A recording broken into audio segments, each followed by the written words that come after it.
kembali bersama saya Nur Eka Susilawati, guru SMA 1 Cicalengka. Nah, kita masuk kepada materi selanjutnya yaitu daur biogeokimia.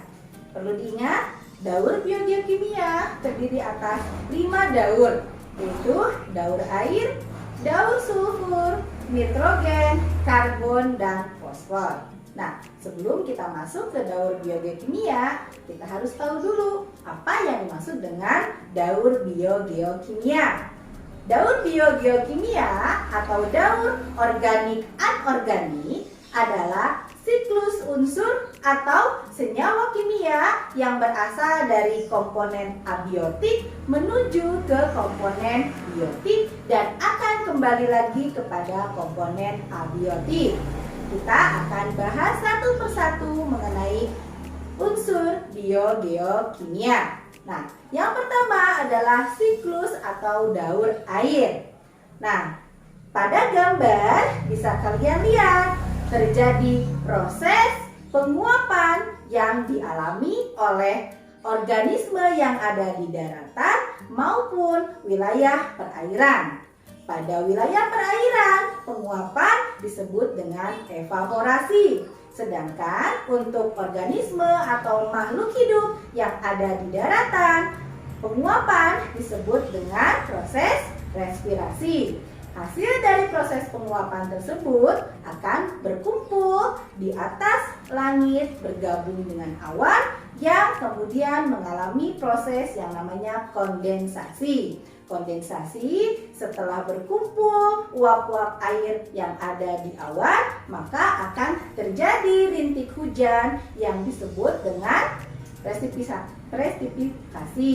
Nah, selanjutnya air tersebut yang jatuh ke dalam tanah akan diserap oleh tanah dan akan kembali digunakan oleh hewan dan organisme yang hidup di daratan melalui proses penarikan unsur air melalui akar. Nah, selanjutnya air yang masuk melalui daratan akan kembali ke perairan. Nah, terus kemudian akan mengalami proses yang sama yaitu evaporasi dan penguapan. Maka daur air akan terus terlaksana. Selanjutnya kita masuk kepada daur karbon. Nah, untuk daur karbon ini, karbon itu dihasilkan melalui erupsi gunung berapi, melalui industri, melalui kendaraan bermotor, respirasi yang dilakukan hewan ataupun tumbuhan.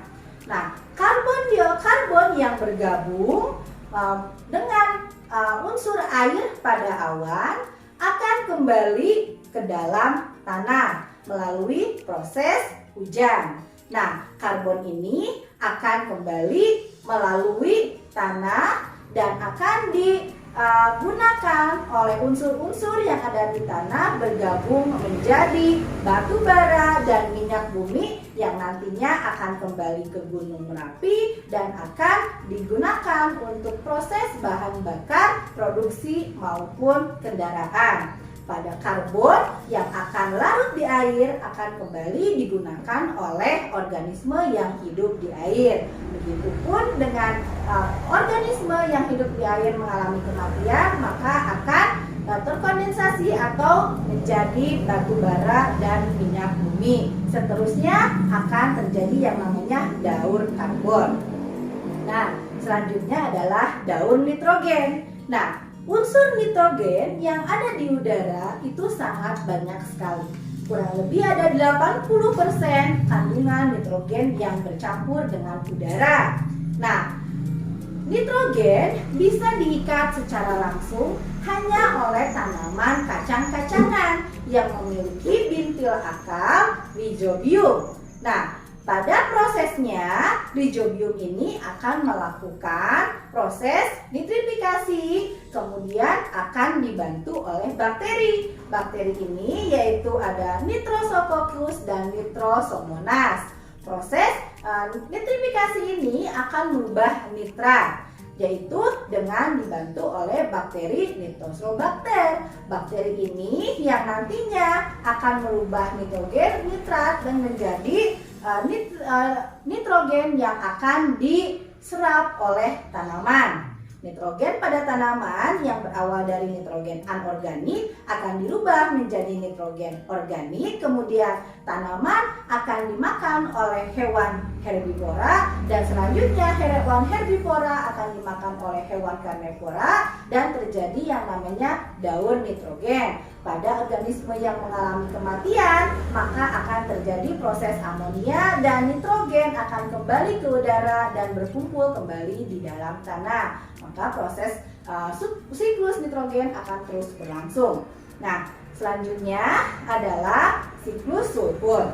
Sulfur di sini dihasilkan oleh erupsi Gunung Merapi. Kemudian hasil dari proses pembakaran pada produksi ataupun pabrik-pabrik. Nah, sulfur ini akan bergabung di langit, kemudian bergabung dengan awan, ya, dan akan menghasilkan hujan asam. Nah, hujan asam ini akan jatuh ke daratan, dan akan si sulfurnya itu digunakan untuk proses kehidupan yang organiknya untuk kelangsungan hidup tanaman dan hewan. Tanaman yang sudah mati akan dihancurkan oleh dekomposer, kemudian sulfurnya akan berubah kembali menjadi sulfur anorganik yang akan dibutuhkan oleh produksi berupa bahan bakar, batu bara, dan minyak bumi, yang kemudian akan kembali masuk ke dalam gunung berapi. Nah, siklus daur fosfor terus akan berlanjut. Yang terakhir adalah daur fosfor. Nah, daur fosfor ini, fosfor itu berasal dari pelapukan gunung. Pelapukan gunung atau bebatuan yang di dalamnya banyak kandungan fosfor. Pada saat fosfor itu bergerak ke daratan, maka fosfor anorganiknya akan diserap oleh tanaman dan akan dirubah menjadi fosfor organik. Yang awalnya anorganik dirubah menjadi fosfor organik. Kemudian fosfor organik pada tanaman akan dimanfaatkan oleh konsumen, yaitu hewan herbivora, dan yang nantinya akan dimakan oleh hewan omnivora dan karnivora. Nah, pada fosfor yang akan larut ke dalam air, maka fosfor di lautan itu di situ akan kembali dimanfaatkan oleh tanaman air dan hewan yang hidup di air. Nah, hasil dari kematian organisme yang di daratan maupun di perairan, maka itu mereka akan kembali si fosfornya itu dilarutkan dan dikonsumsi oleh hewan di laut. Hewan di laut kemudian contohnya ikan yang dikonsumsi oleh burung pemakan ikan, maka burung tersebut akan membuang kotorannya di daratan dan kembali fosfornya ke daratan atau bergabung dengan bebatuan.